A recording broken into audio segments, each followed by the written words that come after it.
سورۃ آل عمران کی آیت نمبر 31۔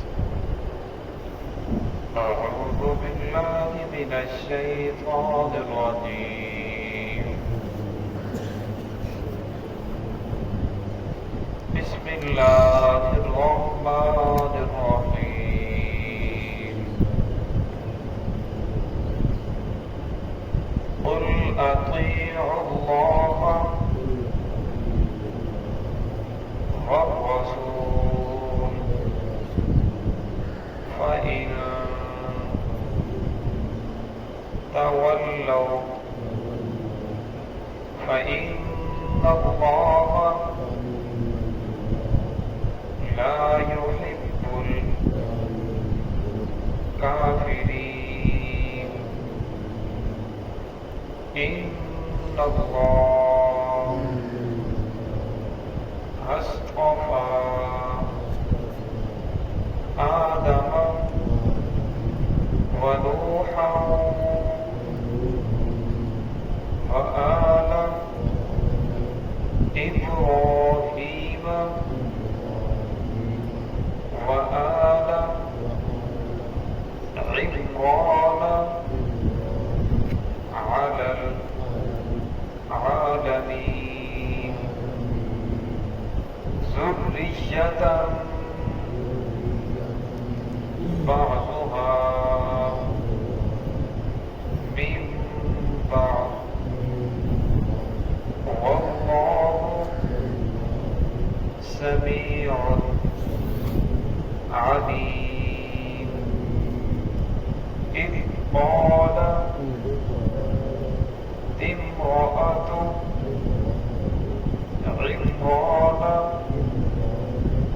رب إني نذرت لك ما في بطني محررا فتقبل مني إنك أنت السميع العليم۔ سمعنا۔ بسم الله الرحمن الرحيم۔ قل أطيعوا الله والرسول فإن تولوا فإن الله لا يحب الكافرين إن الله اصطفى آدم ونوحا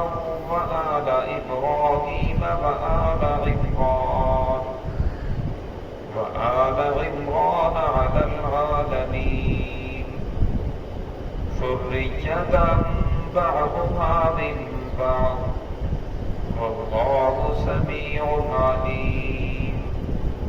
إذ قالت امرأة عمران رب إني نذرت لك ما في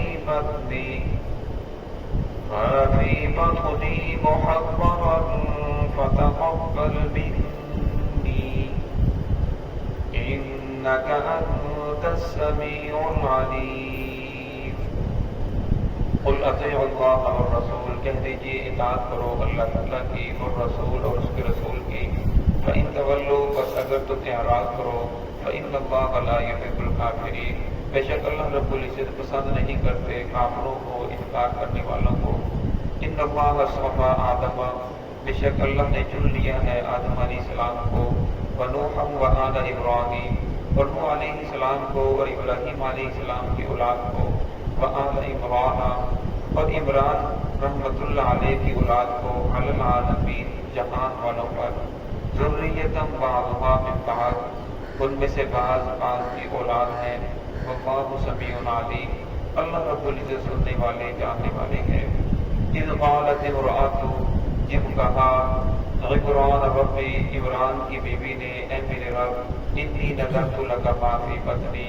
میں نظر مانتی ہوں، منت مانتی ہوں، لکا آپ کے لیے، ما فی بطنی، جو کچھ بھی میرے پیٹ کے اندر ہے، محررا میں آزاد کرتے ہوں، فتقبل منی بس تو اسے قبول کر لے مجھ سے، انک انت السمیع العلیم بے شک آپ سننے والے ہیں، جاننے والے ہیں۔ گزشتہ آیت کے اندر اللہ رب العزت نے اپنی محبت کا طریقہ بتایا تھا، فرمایا کہ اگر تم اللہ سے محبت کرنا چاہتے ہو اور یہ چاہتے ہو کہ اللہ رب العزت تم سے محبت کرے، قل ان کنتم تحبون اللہ فاتبعونی، پھر تم میری اتباع کرو، یعنی محمد رسول اللہ صلی اللہ علیہ وسلم کی اتباع کرو، یحببکم اللہ، اللہ رب العزت پھر تم سے محبت کریں گے، ویغفر لکم ذنوبکم، تمہارے گناہوں کو بھی معاف کر دیں گے، واللہ غفور الرحیم، اللہ بخشنے والے ہیں، رحم کرنے والے ہیں۔ اور اس آیت کے اندر اللہ رب نے شاہ فرمایا قل اطیعوا اللہ والرسول، اطاعت کرو اللہ کی اور اس کے رسول کی، تمہاری کامیابی اسی کے اندر ہے۔ اور فرمایا اگر تم فإن تولوا، اگر تم اعراض کرو گے، رسول اللہ صلی اللہ علیہ وسلم کے طریقے سے اعراض کرو گے، فإن اللہ لا يحب الکافرین، تو اللہ رب العزت بھی پسند نہیں کرتا کافرین کو، انکار کرنے والوں کو۔ تو یہاں اللہ رب نے شاہ فرما دیا کہ تمہارا دنیا کے اندر رہنا اللہ رب العزت کو اس وقت ہی محبوب ہے جب تم رسول اللہ صلی اللہ علیہ وسلم کی اتباع کرو گے، رسول اللہ صلی اللہ علیہ وسلم کے طریقوں کے مطابق گزارو گے۔ فرمایا اگر تمہیں رسول اللہ صلی اللہ علیہ وسلم کے طریقے کے اوپر چلتے ہوئے شرم محسوس ہو اور کفار کے طریقے کے اوپر چلتے ہوئے تمہیں فخر محسوس ہو، پھر تمہیں اپنے ایمان کی فکر کرنی چاہیے کہ رسول اللہ صلی اللہ علیہ وسلم کا طریقہ جسے اللہ رب العزت نے معیار ٹھہرایا ہے کہ یہ ایک محبت کا معیار ہے، اگر تم اس سے محبت کرو گے تو میں تم سے راضی ہو جاؤں گا، میں تم سے محبت کروں گا۔ اگر تمہیں رسول اللہ صلی اللہ علیہ وسلم کا طریقہ اپناتے ہوئے شرم محسوس ہوتی ہے اور تمہیں اسے ہلکا سمجھ رہے ہو اور غیروں کے طریقوں پر عمل کرتے ہوئے تمہیں فخر محسوس ہو رہا ہے، اور رسول اللہ صلی اللہ علیہ وسلم کے طریقوں کے اوپر جب عمل کرو گے تو پریشانی ہو رہی ہے، کہیں میری ناک نہ کٹ جائے، کہیں لوگ یہ نہ کہیں یہ تو 20 سال 50 سال پرانا طریقہ ہے، تو فرمایا جب اس طرح کی بات دل کے اندر آ جائے تو پھر تمہیں اپنے ایمان کی فکر کرنی چاہیے۔ فَإِن تَوَلَّوْا فَإِنَّ اللَّهَ لَا يُحِبُّ الْكَافِرِينَ، فرمایا پھر اللہ رب العزت کو اس کی کوئی پرواہ نہیں، وہ کفر کے اندر جائے، وہ اسلام کے اندر رہے، وہ جہاں بھی بھٹک جائے۔ ہم دیکھتے ہیں باپ اللہ کا ولی ہوتا ہے، باپ بڑا نیک ہوتا ہے، اللہ کی عبادت کرنے والا، لیکن اسی کے گھر کے اندر جو اولاد ہے ان میں سے ہر ایک کا عقیدہ مختلف ہے، 4-5 عقیدے پیدا ہو چکے ہیں، بیٹے کا عقیدہ اور ہے، چھوٹے بیٹے کا عقیدہ اور ہے، اس سے چھوٹے کا عقیدہ اور ہے، بیٹی کا عقیدہ اور ہے۔ اس کی وجہ کیا ہے؟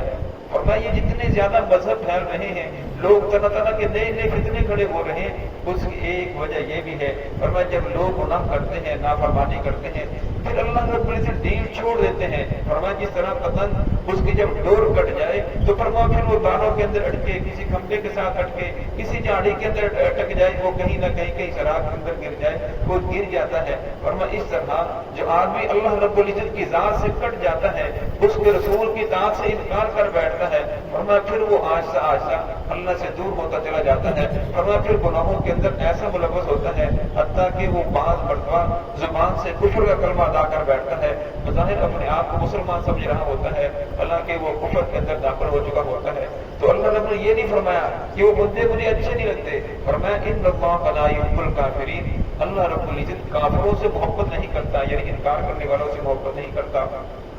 ان اللہ اصطفیٰ آدم ونوحا وآل ابراہیم، اور میں اللہ رب العزت وہ ذات ہے جس نے چن لیا ہے آدم علیہ السلام کو، نوح علیہ السلام کو۔ اللہ رب العزت نے آدم علیہ السلام سے لے کر محمد الرسول اللہ صلی اللہ علیہ وسلم تک انبیاء کرام کو مبعوث فرمایا۔ سب سے آخر میں محمد الرسول اللہ صلی اللہ علیہ وسلم تشریف لائے، آپ کے بعد کوئی نبی نہیں ہے جو نبوت کا دعویٰ کرے، وہ جھوٹا ہے، وہ کذاب ہے، آپ آخری نبی ہیں۔ فرمایا جتنے بھی انبیاء کرام تشریف لائے، ہر نبی نے لوگوں کو اللہ کی پہچان کرائی کہ اللہ رب العزت تم سے کیسے محبت کرنے گے، اللہ کو راضی کرنے کا طریقہ کیا ہے۔ آدم علیہ السلام نے یہ فرمایا فاتبعونی یحببکم اللہ، تم میری اتباع کرو گے تو اللہ تم سے محبت کرے گا۔ اور جو لوگ آدم علیہ السلام کے دور کے اندر تھے، انہوں نے آدم علیہ السلام کی شریعت کو مانا تو اللہ رب العزت نے اس سے محبت کی۔ اس طرح نوح علیہ السلام کے دور کے اندر جن لوگوں نے نوح علیہ السلام کی شریعت کے اوپر عمل کیا اور فرمایا اس دور کے لوگوں کے ساتھ اللہ نے محبت کی، اور جن لوگوں نے انکار کیا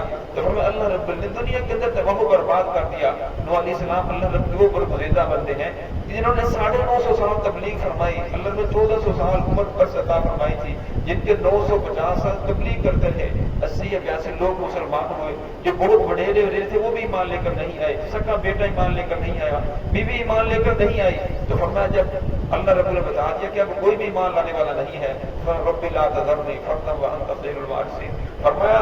اس وقت پھر انہوں نے دعا فرمائی کہ اب زمین کے اوپر ان کو نہ چھوڑ، تاکہ ایسا نہ ہو کہ آگے والی جو ان کی اولاد ہے وہ بھی کفر کے اندر داخل ہوتی چلی جائے، بلکہ ان کا نام و نشان مٹ جائے، تاکہ جو اور لوگ ہیں جو ایمان لا چکے ہیں وہ اپنے ایمان سے نہ پھسلیں بلکہ وہ ایمان کے اوپر قائم دائم رہیں۔ تو فرمایا ہم نے آدم علیہ السلام کو چن لیا کہ آدم علیہ السلام کو پیدا فرمایا، اور فرمایا کوئی ابھی نیکی نہیں کی، فرشتوں کو حکم دیا کہ آدم علیہ السلام کو سجدہ کرو اور آدم علیہ السلام کی تعظیم دل کے اندر بٹھاؤ۔ نوح علیہ السلام کو بھی اللہ رب نے چن لیا، ان کے اوپر بہت زیادہ آزمائشیں آئیں لیکن انہوں نے پھر بھی صبر کیا۔ وآل ابراہیم، اور ابراہیم علیہ السلام کی اولاد کو بھی، ابراہیم علیہ السلام کو مشرک گھرانے کے اندر پیدا فرمایا، پھر وہاں اللہ رب نے نبوت عطا فرمائی، پھر ساری کی ساری قوم مخالف اور سارے کے سارے لوگ مخالف، پھر وہاں سے ہجرت کر کے چلے گئے، پھر اللہ رب نے 5 بیٹے عطا فرمائے، 2 بیٹوں کو نبوت عطا فرمائی، اسماعیل علیہ السلام کو، اسحاق علیہ السلام کو، مدین، مدائن اور کدار، یہ 3 بیٹے اور تھے انہیں نبوت تو نہیں ملی لیکن یہ بھی بہت نیک پارسا تھے۔ وآل عمران، اور فرمایا عمران کی اولاد کو بھی، عمران رحمۃ اللہ علیہ یہ اللہ کے نبی نہیں ہے، علی العالمین جہان والوں پر، عمران رحمۃ اللہ علیہ کے بارے میں آتا ہے یہ مسجد اقصیٰ کے امام تھے اور بہت نیک آدمی تھے، اور ان کا ایک ہی بیٹا تھا جس کا نام ہارون تھا، وہ جوانی کے اندر انتقال کر گیا، اب آگے ان کی کوئی اولاد نہیں تھی، تو عمران رحمۃ اللہ علیہ کے اوپر بہت زیادہ بڑھاپا آ چکا تھا۔ ان کی بیوی جن کا نام حنا بنت فاقودہ ہے وہ بہت زیادہ پریشان تھی، تو ایک دن دیکھا ہے ایک چڑیا جو اپنے بچے کو گھونسلے کے اندر دانا لا کر دے رہی ہے، تو دل بھر آیا، اللہ رب العزت کے ہاں ہاتھ اٹھا دیے، رو رو کر دعا مانگی کہ الہ العالمین ہمیں بھی اولاد عطا فرما، اور فرمایا اب میرا تو بڑھاپا آ چکا ہے اور یہاں مسجد اقصیٰ کی خدمت کرنے والا میں چاہتا ہوں میرا کوئی وارث ہو جو مسجد اقصیٰ کی خدمت کرے۔ تو ان کی جو بیوی تھی انہیں جب امید سے ہوئی تو یہ منت مان لی، جس کا آگے چل کر آئے گا کہ میرے پیٹ کے اندر جو بھی ہے میں اسے اللہ کے گھر کے لیے آزاد کرتی ہوں، دنیا کے اندر اس کا کوئی کام نہیں ہوگا بلکہ اس کا کام مسجد اقصیٰ کی خدمت کرنا اور لوگوں کو دین سکھانا، دین کے اوپر خود عمل کرنا، تو اس کا یہی کام ہوگا۔ اور فرمایا جب وہ امید سے ہوئی تو انہوں نے یہ منت مان لی، تو پھر جب انہوں نے بچے کو جنم دیا تو دیکھا وہ تو بیٹی ہے، اور پریشان ہو گئی کہ میں نے تو منت مانی تھی کہ جو کچھ بھی میرے پیٹ کے اندر ہے میں سے اللہ کے گھر کے لیے وقف کروں گی، تو اللہ رب نے فرمایا یہ جو بیٹی ہے بیٹے کی طرح نہیں ہے، پھر انہوں نے اس کا نام حضرت مریم علیہ السلام رکھا۔ پھر مریم علیہ السلام کو جو وہاں کی کمیٹی تھی مسجد اقصیٰ کی ان کے حوالے کر دیا، جب ان کے پاس بھیجا، فرمایا کہ میں نے یہ منت مانی تھی، اب یہ بیٹی آپ کے حوالے ہے، اس کی پرورش کرنا، اس کی دیکھ بھال کرنا یہ آپ لوگوں کا کام ہے۔ اور مسجد کے جو کمیٹی تھی وہ 29 لوگ تھے، اب ان کے اندر آپس کے اندر جھگڑا ہوا، ایک کہتا ہے کہ میں نے اس کی خدمت کرنی ہے، میں نے پرورش کرنی ہے، دوسرا کہتا ہے میں نے پرورش کرنی ہے، تو ان لوگوں کے اندر جب اختلاف ہو گیا، اب بات جب سدھر نہیں رہی تھی تو پھر وہ لوگ ذخیرۃ الجنان کے اندر اس کی 2 تفسیریں کی گئی ہیں، فرما وہ لوگ اس بات کے اوپر متفق ہوئے کہ ہر آدمی اپنی اپنی قلم لے، اس کے اوپر نشان لگائے، یہ 7 ندی ہے اس کے اندر اپنے قلموں کو پھینکیں گے، اگر یہ قلمیں بہہ گئی پانی کے اندر تو فرمایا جن لوگوں کی قلمیں بہہ گئی انہیں یہ ان کو خدمت نہیں ملے گی، جس آدمی کی قلم اپنی جگہ پر رکی رہی اور تیرتی رہی انہیں خدمت مل جائے گی۔ فرمایا حضرت زکریا علیہ السلام جو اللہ رب العزت کے نبی بھی تھے، حضرت مریم علیہ السلام کے خالو بھی تھے، ان کی قلم ٹھہری رہی، اور دوسری روایت یہ آتی ہے فرمایا کہ انہوں نے کہا کہ جس کی قلم پانی کی مخالف سمت پر چلے فرمایا اسے اللہ رب العزت ان کی پرورش کا خدمت کا موقع دیا جائے گا۔ تو حضرت زکریا علیہ السلام کی جو قلم تھی جس طرف سے پانی آ رہا تھا اس کی مخالف سمت چلنے لگی، تو پھر یہ فیصلہ کیا گیا کہ حضرت مریم علیہ السلام کو حضرت زکریا علیہ السلام کے حوالے کیا جائے، تو حضرت زکریا علیہ السلام نے ان کی خدمت کی، ان کی پرورش کرتے رہے۔ فرمایا جس وقت حضرت زکریا علیہ السلام انہیں کمرے کے اندر چھوڑ کر جاتے، وہاں ایک چبوترا تھا جہاں جالی لگی ہوئی تھی، اور جب واپس آتے تو ان کے پاس طرح طرح کے مختلف پھل دیکھتے اور کہتے ہیں مریم میں تو باہر سے تالا لگا کر گیا تھا، یہ پھل کہاں سے آئے ہیں؟ وہ کہتے قالت ہوا من عند اللہ، یہ اللہ رب العزت کی جانب سے ہے۔ باقی واقعہ آگے تفصیل کے ساتھ آئے گا، اسی کا ترجمہ دیکھ لیجیے۔ ان اللہ اصطفى آدم ونوحا وآل ابراہیم وآل عمران علی العالمین ذریۃ بعضها من بعض، اور میں ان میں سے بعض کی اولاد ہے، بعض کی اولاد مراد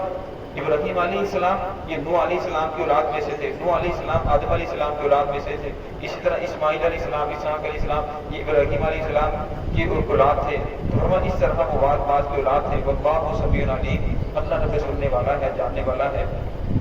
اذ قالت امرأۃ عمران، جب کہا عمران کی بیوی نے، انی نذرت، اے میرے رب میں نظر مانتی ہوں، لک ما فی بطنی، تیرے لیے جو کچھ بھی میرے پیٹ کے اندر ہے، محررا میں اسے آزاد کرتے ہوں، فتقبل منی، بس تو اسے قبول کر لے مجھ سے، انک انت السمیع العلیم، بے شک تو سننے والا ہے، جاننے والا ہے۔ فرمایا جس وقت انہوں نے نظر مان لی، ان کی شریعت کے اندر اس طرح کی نظر ماننا جائز تھا، لیکن ہماری شریعت کے اندر اس طرح کی نظر ماننا جس کے اوپر انسان کا اپنا اختیار نہیں ہے، انسان اپنے فعل سے اس کام کو نہیں کر سکتا، ایسی نظر ماننا جائز نہیں ہے۔